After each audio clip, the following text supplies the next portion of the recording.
Hello and welcome to Mind Your Excel.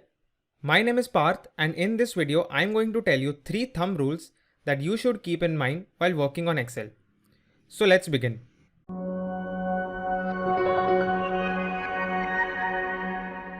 The first rule is try making your workbook as dynamic and flexible as possible. This can be done by 1. Linking cells to each other to create a flow of information, and 2. Deriving an information using a formula or a function rather than manually entering it. Let's try understanding this with an example.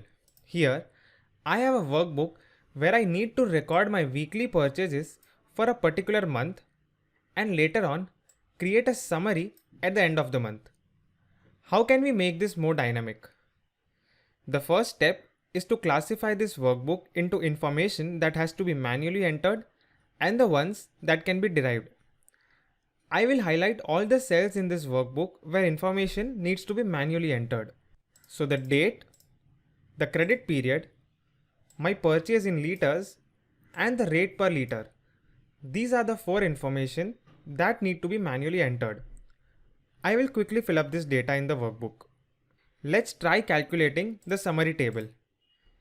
The total amount that we see here is nothing but sum of all the weekly amounts. Due date can be calculated by adding credit period to the invoice date. Days remaining can be derived by subtracting today's date from the due date. Now, instead of manually entering today's date, I will use the today function. This ensures that my date keeps updating when I open this file on the next day. But as we see, we get a strange result here. 4th January 1900. Why does this happen? This brings me to the second thumb rule of using Excel, data type awareness. Excel data types can be classified into 2 categories: labels and values. Labels are nothing but simple text or strings. Excel by default aligns labels to the left of the cell. As you see, when I press enter after typing this text, they automatically align to the left of the cell. That is a characteristic of a label data type. The next data type category are values. They include all the data types like whole number, decimal number, percentage, currency, date, etc. I will be making a detailed videos on Excel data types, but the one data type I want to discuss here is date. Now, I will enter a date in the H5 of my cell. You might have noticed when I pressed enter, the date automatically aligned to the right of the cell.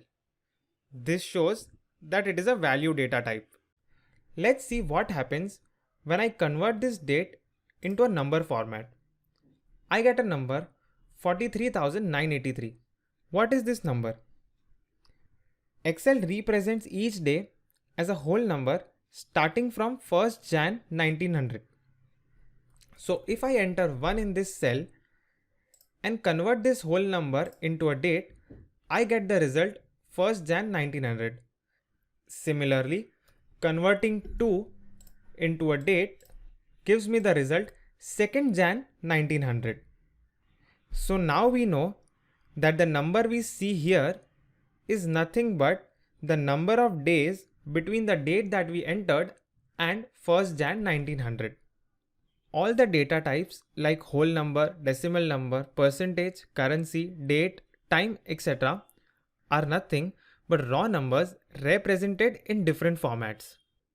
Coming back to our example, the number that we see in the cell D14 is nothing but a number represented as date. So now changing this to a number and removing decimals, we get the correct number of days remaining, that is 4. That makes our summary table completely dynamic and flexible. If you find this video useful, please click the red button at the bottom of the video to subscribe to our channel. Also click the bell icon to get notified on our new videos. Let's go to the purchase table. Here, the weekly amounts are a product of liters and rate per liter. Now, I will copy this formula in the rows below. If you check the formula in the next row, you will notice that this formula is not the same as the one we pasted. It changed based on its relative position. That is the third thumb rule of Excel. Cell references in Excel are by default relative references. That is, on copying or dragging the references, they change themselves based on the relative position. That is the exact reason why formula pasted in cell E9 is C9 multiplied by D9, whereas the one we copied from cell E6 was C6 multiplied by D6. This relative referencing in Excel is very useful when you want to paste or drag a formula across various rows. However, there is a way to restrict this changing formulas.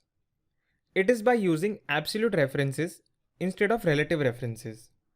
Let's say instead of a separate rate column, I have my rate in the cell D3. In this case, formula for amount will be C6 multiplied by D3.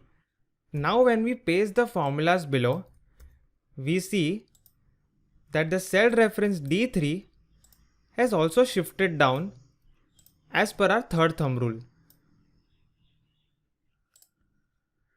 But here, we do not want D3 in our formula to shift down. Or in other words, we want to have an absolute reference instead of a relative reference. This can be done by typing dollar signs before D3 or pressing F4, which is a shortcut for absolute references. Having a dollar sign in D3 means that this reference will not change based on its relative position on copying or dragging. Now when I drag this formula down, we see that the C6 changes to C7, C8 and so on, but the D3 remains absolute. So these were the 3 thumb rules that you must keep in mind while working on Excel. Thank you for watching this video. We would love to hear your feedback and answer your queries in the comment section.